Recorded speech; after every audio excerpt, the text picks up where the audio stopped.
Okay. Hello, everybody. This is Stacy, and I am very lucky today. I've got two special guests with me.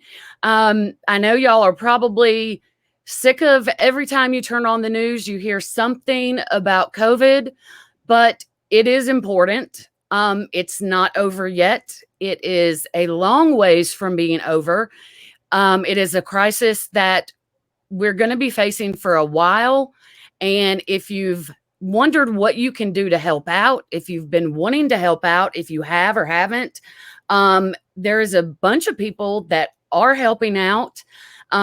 These two guys are doing something phenomenal, and I'm going to let them tell you all about it. I've been wondering what I could do to do something to reach out. Being a nurse myself, I sympathize with those that are on the front lines working, and it just gets me right here. And I can't say enough for what everyone is doing. I'm at a loss for words every time I think about it, and what, not just the ones that are sick with it and what their family members are going through, but the frontline workers and what we can do to help them out. And these guys have come up with a way that they're helping. And so this is Joseph and Fab, and I'm going to let them tell you guys what they have been doing to help out. So y'all have the floor. Go ahead and let us know what y'all have been doing to help with this crisis. Sure. Thanks for having us. Thanks, Joseph. Thanks, Stacy. Thanks, everybody that's listening to this. Well, so I would like to start with, of course, we all know what's going on, and it never hit me until last week. Sometimes you're like, oh, how can we help? How can we help? And we actually never stop to think about ways that we can actually do it.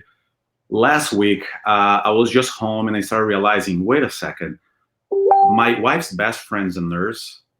My best friend's wife is a nurse. My wife's sister and her husband are nurses.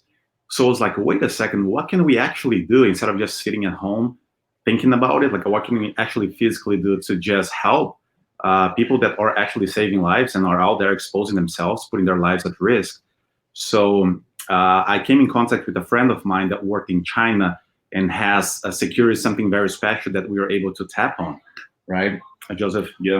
Yeah. So the connection chain essentially works out to where, through a large group effort, everyone was able to create a direct supply chain to the manufacturing facility.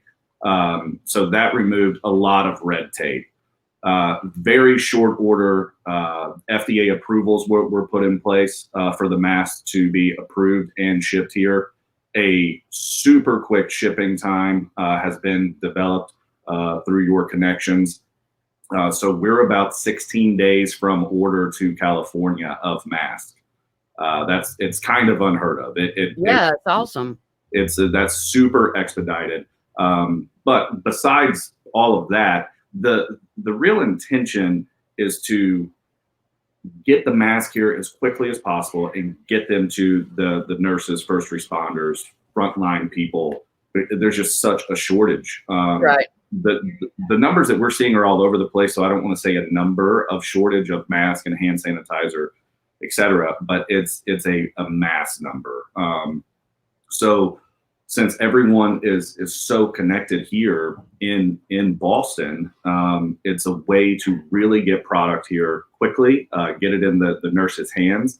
We're actually working directly with the Mass Nurses Association.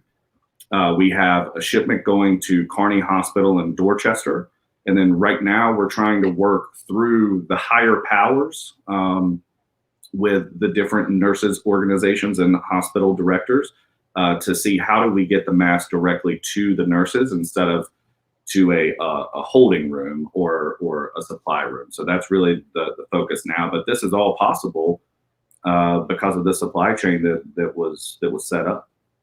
Yeah, so this friend of ours, he lived and worked in China as a supplier of hard goods. So last week, that's when he posted something on Facebook asking if anybody had any connections in LA, like boots on the ground kind of people that would help move these masks. That's when we saw an opportunity to actually help, as part of the community, as the small business owners here in the area. We just wanted to step up and put this together, as small or as big as it might get. We were trying to do our part just to help the first responders, frontliners, people that, again, are risking their lives. And that's our share to the community. So our intent, like Joseph said, is really trying to maximize the potential. And obviously, what we have put together is great and it's beautiful. But the more people we can serve, more people are going to be served and helping to serve other people. So that's really bottom line. What we are trying to do is just, donate as many masks as possible. Initially, right here in the Boston area, because we are local, we live in the community, we see these people every day. And then, if this gets out of proportion, which that's the hopes that we have, then we go statewide, East Coast wide and nationwide. And again, this friend of ours, actually it's hashtag unitedwesupply. You guys can see exactly what it is that he's doing. He can provide masks for under market price for the whole country, basically. But anyways, that's, I think, all we have. Yeah, so really we've been working to secure trucking, shipping, working to open the doors directly with the hospitals themselves. Now it's sort of perfect storm, right? So we knew that there was a need when we peeked in the room of need. We discovered what that need really was. And what we're able to donate is great, but it doesn't scratch the surface of what's needed. So what we're really hoping is that we can get people to go directly to this supply chain, and if they want to help in any way, that if it's $1, $10, if it's whatever, the supply chain is the key part, because the masks are there, they're ready to go, meaning they can be manufactured or they just have not shipped over yet. Most of them that have been manufactured have already been purchased and they're already going to a hospital. But since, and we're getting ready to put another order in probably today or tomorrow, and we're hoping that we will be able to either piggyback a shipment here or just grab from what's already in California. But really the message that we want people to have is, sometimes you think as a person, what can I do to help? I'm just one person. I don't really know. Right. Really, with a direct supply chain, you can help. You call friends and family, anyone. And this is not us saying, hey, you got to contact us for this supply chain. This is us saying, we can make the supply chain completely public. Go there, get masks for whoever needs them, however you want to distribute them. But those masks can be shipped to California, and then we can help from there as well, as much as we can on the shipping and distribution side. That's exactly right. And just to be perfectly clear, which people that would like to help, these masks do not have to be coming to Massachusetts or Boston. It could be anywhere in the country. That's correct. So this supply chain can be sent. They initially ship it to California, but from there they can be arranged to be sent anywhere else in the country. So anybody that's listening, and know that guys are countrywide, that's pretty much that. Okay, so if people do want to help, how do they contact you guys or the hashtag United Supply? Who would they need to contact if they wanted to help? Sure, yeah. So they can contact directly the hashtag United We Supply. He can contact directly, or people can contact us as well. We have the direct relationship with the person, so we can arrange things if people don't want to get in the middle. If people just want to help out and do their parts and serve, then we can take care of the rest. We absolutely will have the pleasure of doing so. Okay, because I know a lot of people probably want to help, but they don't have, maybe they just want to donate some funds, or, they don't have the means to do any legwork themselves, or, really know where to donate. Maybe they just want to donate some cash to you guys because they like what you're doing. So for that, they just contact you via social media and figure out how to get that to you, or they can contact me and I can put them in touch with you or something like that. That's it. That's exactly right. Yeah. So what we would do at that point, if someone wanted to make a donation, we would set up a direct line communication with the supply chain Okay. to make sure that each donation is tracked, goes into the supply chain, and that those masks are recorded. And there's multiple ways that we could do that. So really, if someone just wanted to contact us, we could walk through those ways if they wanted to make a direct donation, or if they wanted to go direct through the supply chain. Okay. And now, is it possible? I'm just trying to think of all scenarios that questions may come up. Is it possible if someone said, well, I want 100 masks donated to such and such hospital. I'll pay you guys for the cost of that. Can y'all take care of that for me? Well, that's a very good question. Unfortunately, that's where it gets tricky, because obviously the masks, they come at 200,000 masks at a time. So it's a large quantities. So if somebody wanted to send, let's just say, to their local hospital only 100 masks, it's so heartbreaking to say, but we wouldn't have the ability to do so. It's just because it involves a lot of logistics for only 100 masks, even though 100 masks are a lot of masks for people that don't have them. We understand that, but unfortunately, the logistics are not in place for that. If somebody wanted to order pallets or cartons, like every box of masks comes with 800 masks. If people wanted to do that, then there is an ability to, these boxes will arrive in California, and then we arrange shipping from there to the local hospital or to whatever charity or any other organization they might be thinking about. That is possible, but just like 100 masks, 50 masks at a time, unfortunately, we don't have the capability for that. And also, if people want to donate smaller quantities, what I would advise is to get together with friends, family, their social media, put together a couple boxes, and then you can send to their local community. Yeah, so that's exactly what I was going to say. So really, whenever you get into shipping costs at that point for 50 to 100 masks and breaking the boxes apart, because once the box is open, those masks have to go. So then they have to be sort of assigned. Hopefully that makes sense. Yes.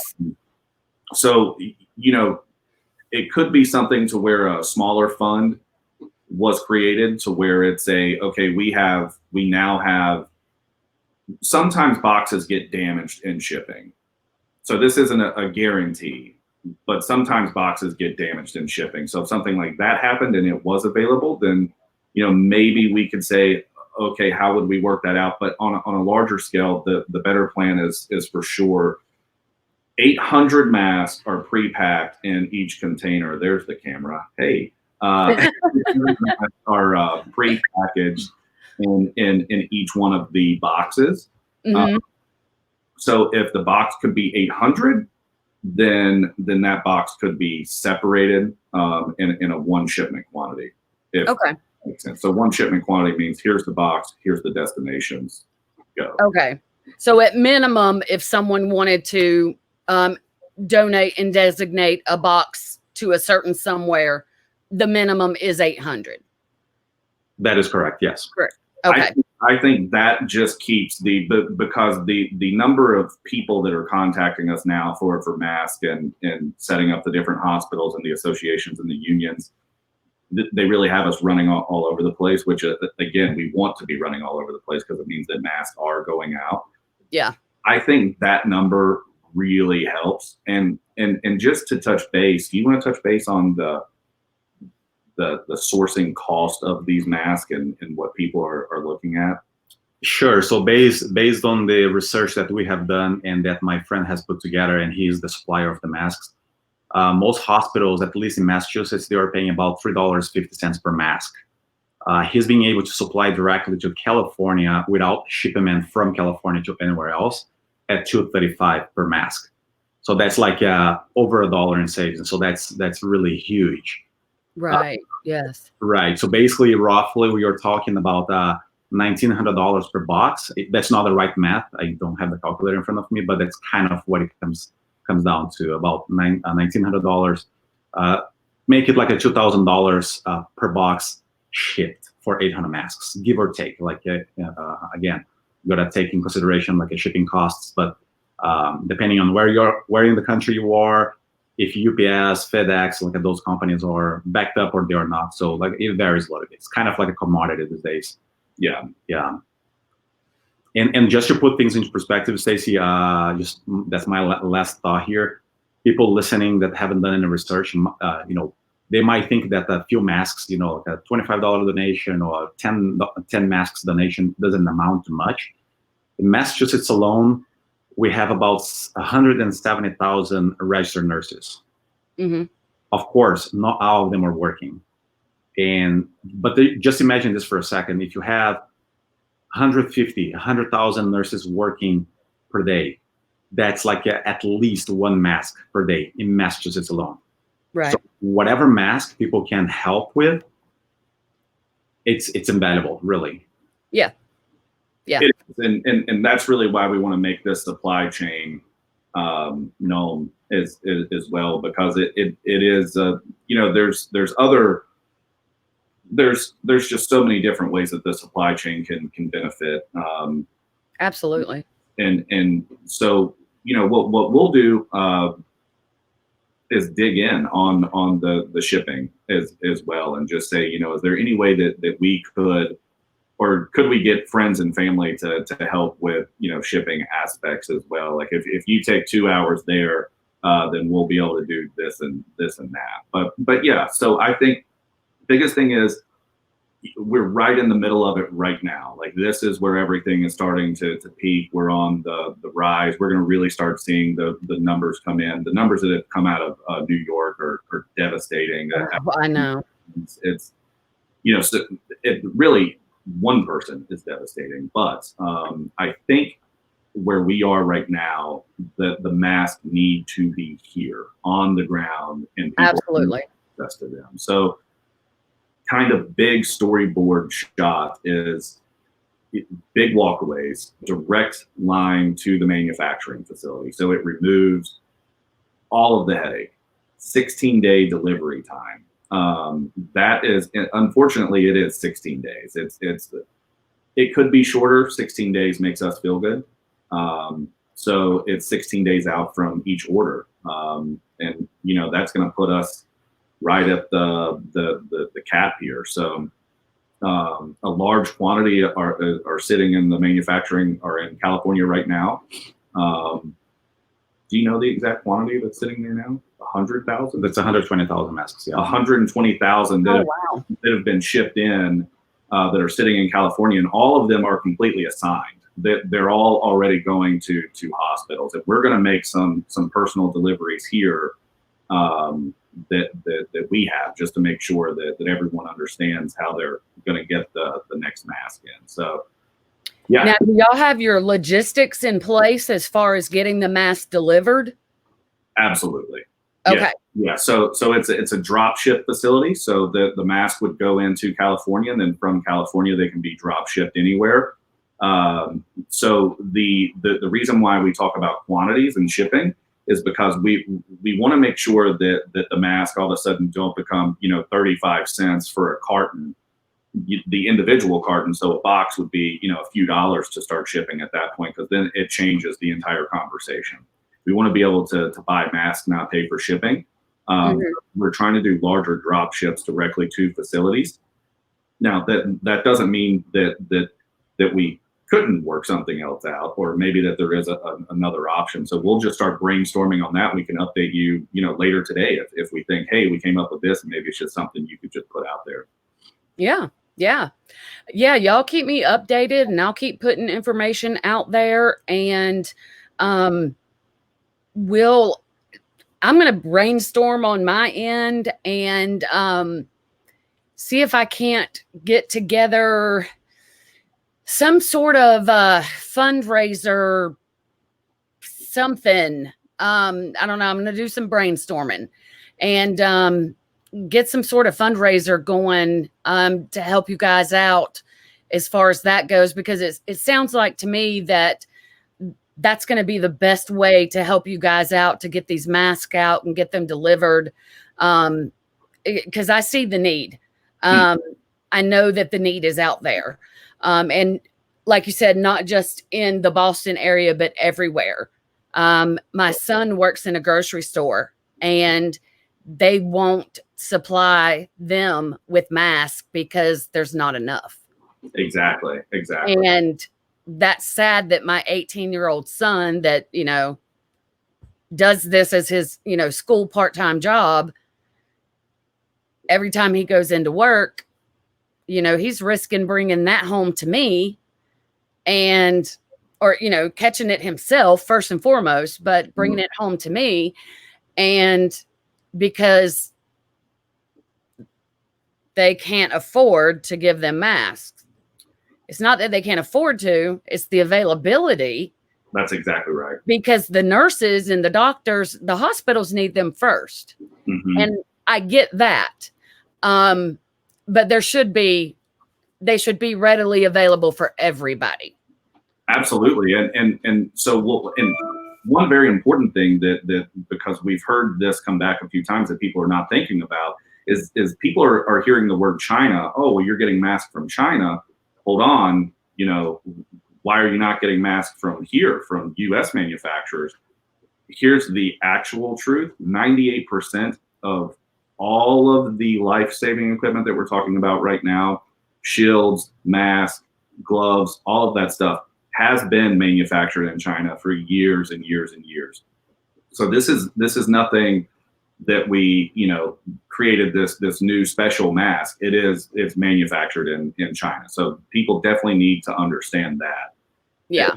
So now China is restricted to making masks for the whole world because really to us, our focus right now is Boston. That doesn't mean that we're not thinking about everyone else. It just means that our capital, personally can only go so far. So we designated where we would like for that to go. That's why we want people to know about the supply chain. You can create your own chain.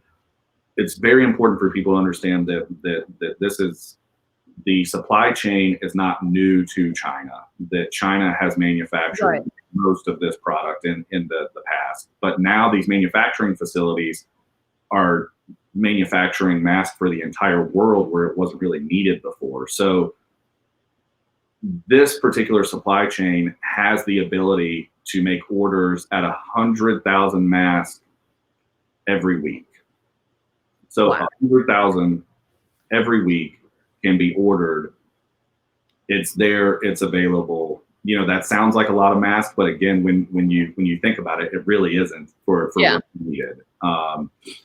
So yes, I think that and to touch on your son's place of employment, a lot of those folks, they're paying full market value. So if they want masks, one, they can't get them because they're not a priority. And two, those masks can go upwards of $450 plus if they're sourcing them. So if you're sourcing a couple hundred masks, a couple thousand masks at $4.50 shipped, that becomes a very real number very quickly. And there's no one there to support that number, and they just can't get the mask. Well, I think, and I could be wrong. I could be wrong in saying this. I apologize if I'm wrong in saying this. His boss is my friend on Facebook, so I apologize if I'm wrong in saying this. I think what was said was if they wanted them, they had to buy them themselves. Yeah. And I think it was a cost issue. And there again, I could be wrong. I know that was the case with the gloves. So I think that was the case with, but I mean, I guess that's understandable because the grocery stores are not going to get them at the cost that hospitals are or doctors' offices are. And, if they're going to supply them, because people coming through grocery stores are going to want the clerks to change their gloves with every customer. Yeah. And I mean, he would go through a box of gloves a day. Yeah. Mhm. So yeah, and that's would get costly. That would take his whole paycheck, bless his heart. So Yeah. No, he's not going to want to do that. Yeah.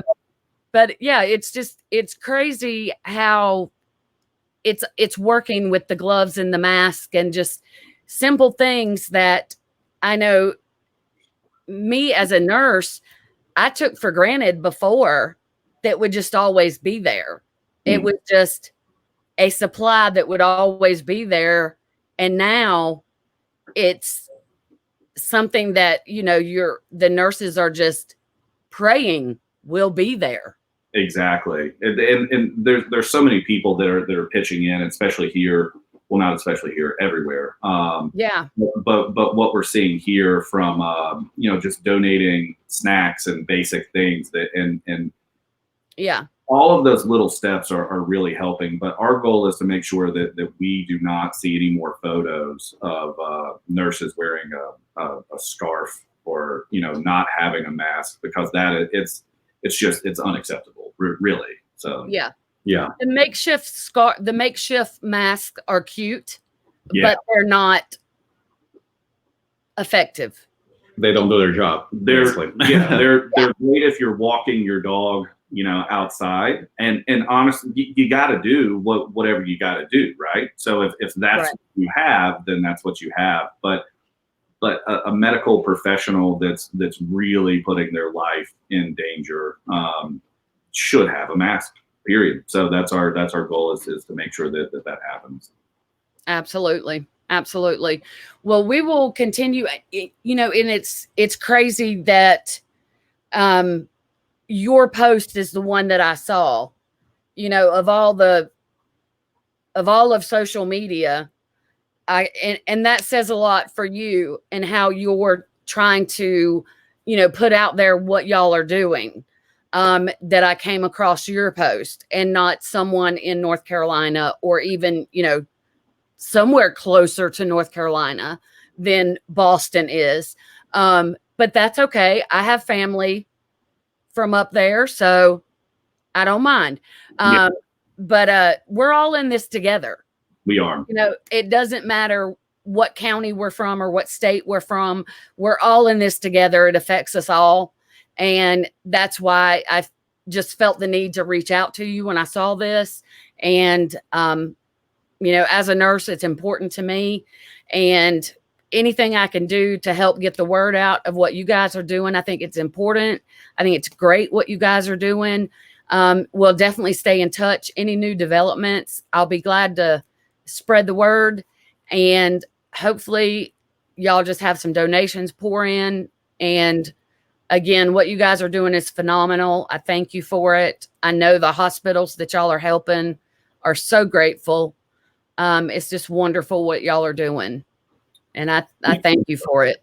Thank you so much. And a shout out to your son. It's very brave of him not to shy away from actually going to work. And also shout out to all the fellows that are feeding us, because imagine if grocery stores close down, everybody would be starving. Yeah. So, Yeah, exactly. they deserve, a clap of hands as well. It's very beautiful. Thank you. I'll pass that on to him. He'll like hearing that, because there are not so grateful people that come in there. So, Sure. yeah, it's sad, but yeah, I think a lot of people forget about a lot of those frontline workers that are still out there, on a daily basis, besides the medical personnel. That, of course we easily think about the medical personnel, but sometimes they forget about the EMS and the fire and the police, and then the doctor's offices that are still open. Mm-hmm. And, there's a lot of restaurants that, their drive-throughs are still open, and it just trickles on down and down. The truck drivers that are still out there that, are still getting places, delivering you guys' mask, and, Sure. so many things that are still keeping the world turning while we don't think about it because we're shut up in our houses. Yeah. So I appreciate you guys saying that. That's really nice. But yeah, let's stay in touch. Keep me apprised of what's going on y'all's end. I just think it's great what y'all are doing, and we'll keep passing the word along, and hopefully we'll make sure that everybody is supplied a mask. Exactly. Yeah, we want to keep the supply chain open and moving as quickly as possible. So I think that's great. And then we'll do a little brainstorming today and shoot you over some more information on how we may be able to put some different options together. That sounds good. And I'll share any information that y'all want me to. I'll put it up here and on my Instagram, and this video will go on my YouTube channel. So we'll try to get it out in as many ways as we can. And that hashtag was just hashtag United Supply. We supply. United We Supply. United We Supply. Yes. Okay, make sure I get that right then. All right. I wrote that down wrong. United We Supply. Correct. Yes. All right. And is that the best way to reach you guys, or is there any way that they can reach y'all? I mean, we can leave our phone number. I don't know, our email address. Email address is probably better. The email address that you gave me? That's right. Yes. Okay, I have that. So I'll post that with the video. I'll post that with the video in case anyone is wanting to get in touch with y'all about a donation then. Okay. That's terrific. Perfect. All right. Well, I thank you guys for coming on, and we'll do this again when we have more news to put out there. Anytime y'all have any more news that you want to put out, just let me know, and we'll jump on here again, and we'll do it again. I love it. Our goal is to do that and have some very exciting updates. That's awesome. Thank you. Yes. Yeah, that sounds great. You just let me know, and we'll do it anytime. Yeah. Perfect. Beautiful. Thank you. Thanks so much for your time, Stacey. All right. Thank you, guys. Y'all have a good day. You too. You too. Bye. All right. Bye-bye.